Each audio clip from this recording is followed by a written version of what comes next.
vehicle here. And again, that DPS trooper there is trying to get close enough, coming up on the vehicle on the left or right side. It looks like he wants to spin him out, but every time he gets close enough to do that, the driver speeds up or they hit some traffic. Something happens that forces that DPS officer to back off.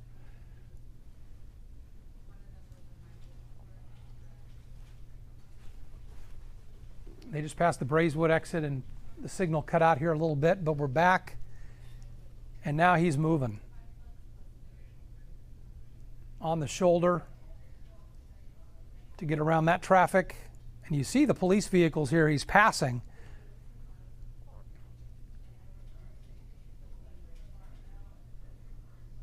Still on the west loop, now going northbound. So he has police vehicles chasing him, but he's also coming up and passing some police vehicles here who have gotten involved. There's the Evergreen exit. Okay, now we're 610 northbound.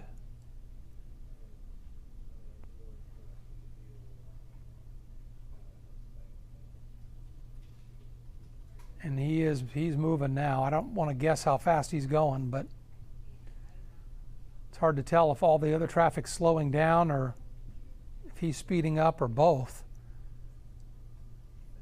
But you can just tell he's flying by everybody. That makes it especially dangerous if he has to make a quick move. Getting off the freeway here at Bel Air now. Sorry, Holcomb.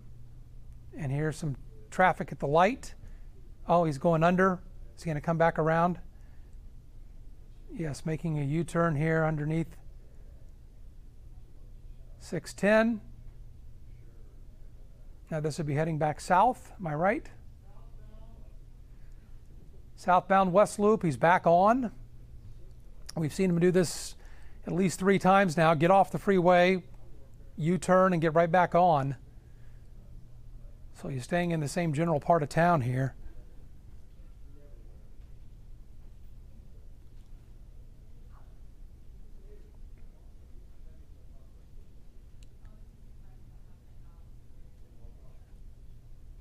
Now he's on the shoulder. You see some vehicles trying to move out of the way.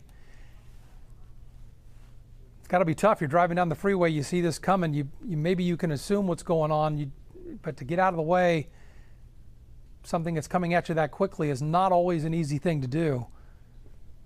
So a lot of drivers here doing their best. So far, nobody's been hit. This guy's been avoiding everybody. He's used both shoulders. He's used grassy medians, whatever he's had to get around any traffic he comes up on.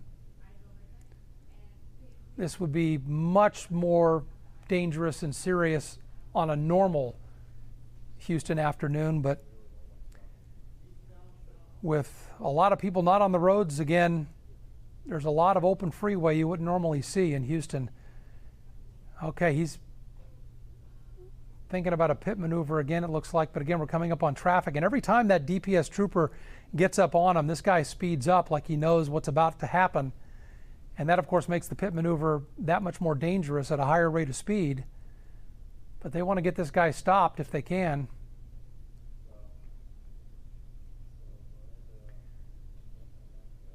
You see Buffalo Speedway, the exit here, weaving in and out of some traffic.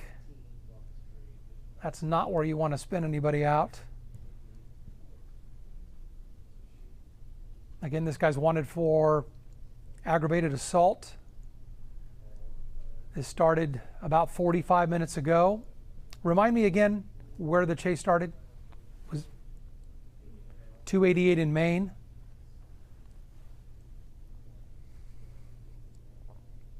Right. Not very far away from where we are right now. And here comes another police vehicle. That's HPD coming up here. So we have a DPS trooper, and we have several HPD vehicles, I believe. We can only see one, but once in a while you'll see 1 or 2 others there involved. I can't tell you how many are involved in this right now. We've lost our signal, but it'll come back. There it is. Okay, this would be the spot. There's the Fannin exit. Looks like that trooper's just waiting for a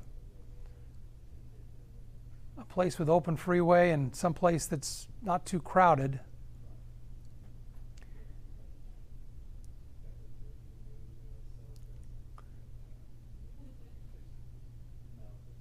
So we're coming back not far from NRG in the Astrodome here. And again, you see the speeds really slow down when we get some traffic. That makes sense. But as that trooper gets closer, that's when the guy will speed up, as he just did here.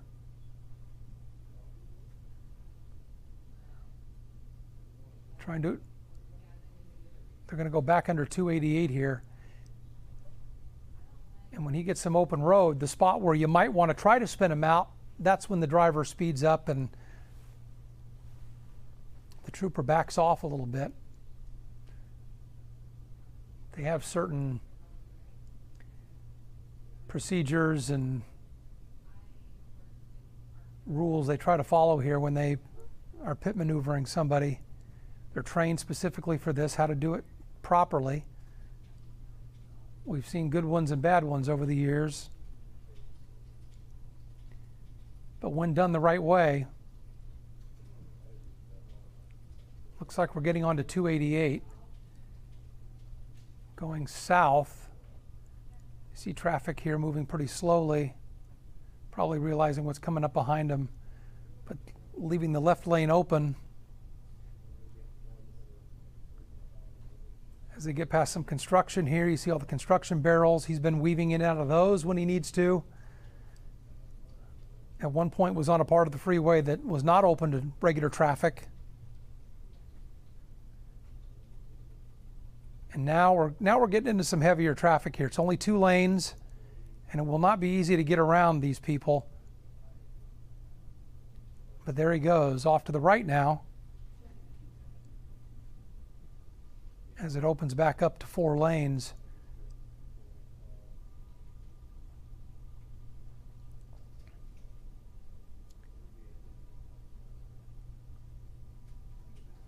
Okay, he may go for it here. Talking about the trooper. Now he backs off. He has to wait for some open road, and this guy's just not making it easy. So they're exiting the freeway here, or is this another freeway? They were on 288. No. Oh, he just smashed into somebody. And that's what you worry about at a stoplight. Somebody had the green and this guy blew through the red. Okay, so the vehicle is disabled. He's stopping. Hands are out.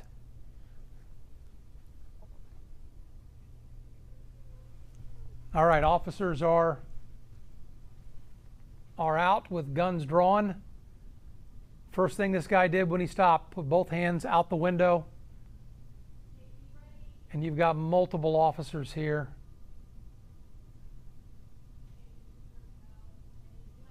Figuring out their next move. We can't hear what they're telling him to do.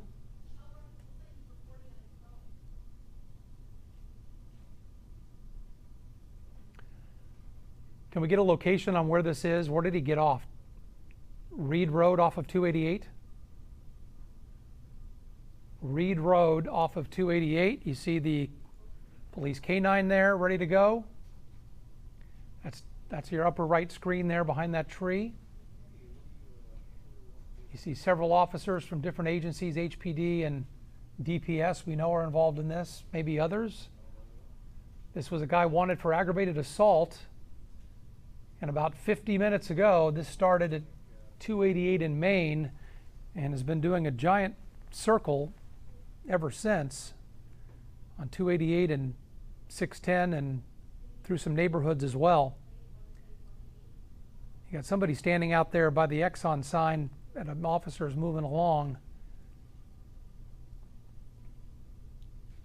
So this is right in front of a gas station at off of 288 Reed Road. And we see both arms out of the vehicle. He's being told to open the door.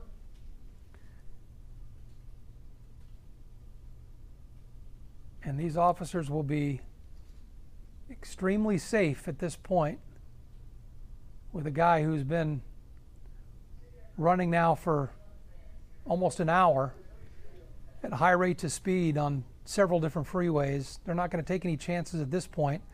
He smashed into a vehicle coming off of 288 there, a vehicle that had a green light. Didn't look like too bad of a collision, but it was enough to get him to stop.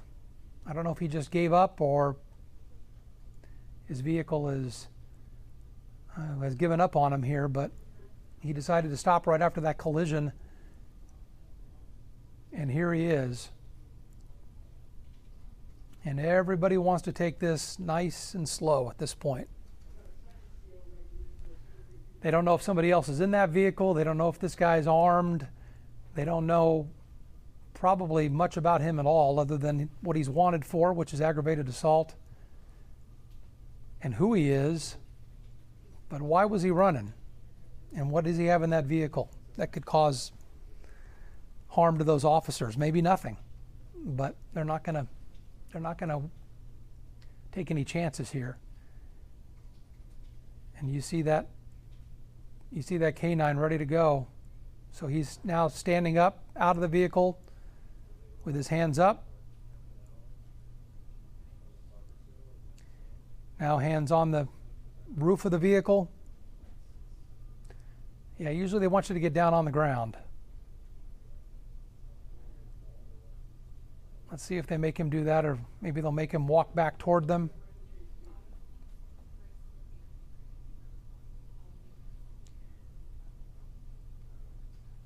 We obviously can't hear their commands from our chopper shot, but we'll just follow along here. One hand behind his head. They're telling him to spin around so they can try to see just visually if he's armed. See if there's anything tucked into his waistband or any kind of weapon. You see police there from all angles. You see the canine on the leash.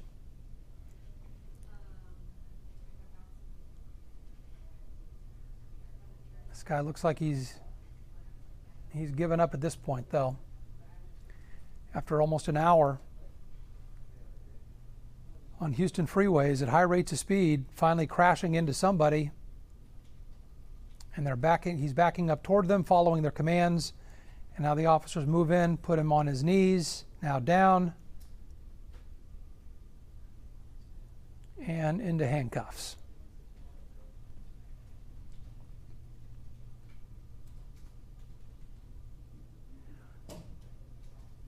And now the canine's being sent into the car. You see that?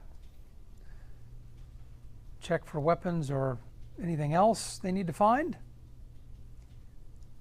Doesn't appear to have alerted on anything, but officers will now check it out. We'll see.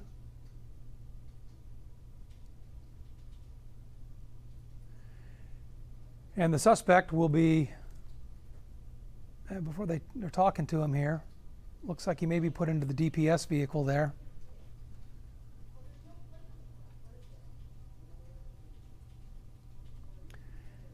As officers now look in that gray Lexus, and they're going to pat this guy down very well, taking off his shoes, it looks like, even checking the insides of those.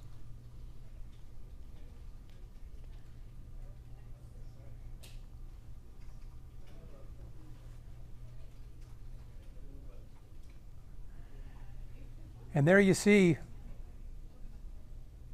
and I believe at the intersection there you can see the vehicle he ran into.